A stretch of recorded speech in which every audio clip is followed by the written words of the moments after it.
بسم اللہ الرحمن الرحیم۔ میں اس وقت موجود ہوں پکھل ویلفیئر سوسائٹی کے آفس عیدگاہ میں، اور میرے ساتھ موجود ہیں پکھل ویلفیئر سوسائٹی کے جنرل سکرٹری جناب قاری ذاکر اللہ فاروقی صاحب۔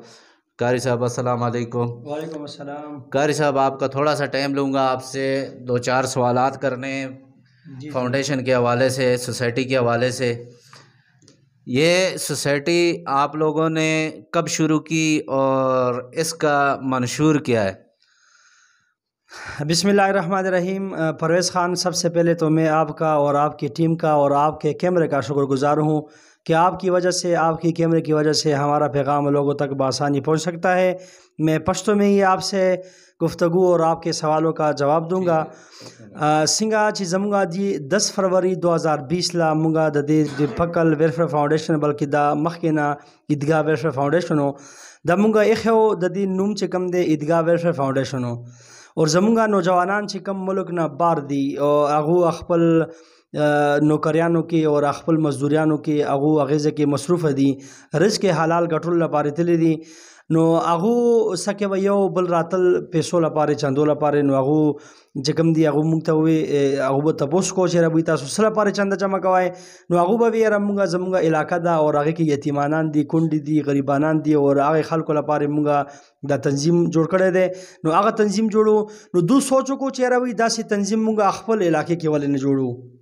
چې کم زمونږ علاقې کې هم کونډې شته دی، غریبانان شته دی، یتیمانان شته دی، بے سهاره خلک شته دی، نو مونږ خپل خلکو له سهاره ولې نه راکو، مونږ خپل دي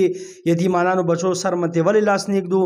نو هغوی مونږ له یو دا پیغام راکو، مونږ ته یو درخواست وکړو چې کم درخواست چې کم دی هر یو نوجوان زړه کې یو جذبه وه، لیکن موږ سکه یو پلیټ فارم نو، موږ سکه هغه میدان نو، زمونږ اجتماعي نه وه، نو هغې لپاره انفرادي کارو مخکې هر یو کس خپل حسب توفیق کو، لیکن چې څه وخت چې دا پیغام ته ورسېدو او مونږ بیا علاقې کې جمع شلو، مونږ شروع کې مونږ صرف 15 یا 16 کسانو جی، اور هغې نه کدلا وی قطرے سے دریا بنتا ہے مخکې اوریدل، اور اوس مونږ بالکل وکتل چې دا وخت زمونږ د پکھل ویلفیئر فاؤنڈیشن ممبران چې کوم دي جی الحمدلله 106 ممبران دي چې کوم رجسٹر دي، اور زمونږ منشور څه دی جی، زمونږ منشور د دې علاقې غریب خلکو سهاره جوړېدل، بے سهاره جوړېدل، اور زمونږ چې کوم دیزه کې یتیمانان بچی دي چې هغه چې څه وخت اختر کې هغه چې څه وخت یو رشتہ دار واده وي، د هغه چې څه وخت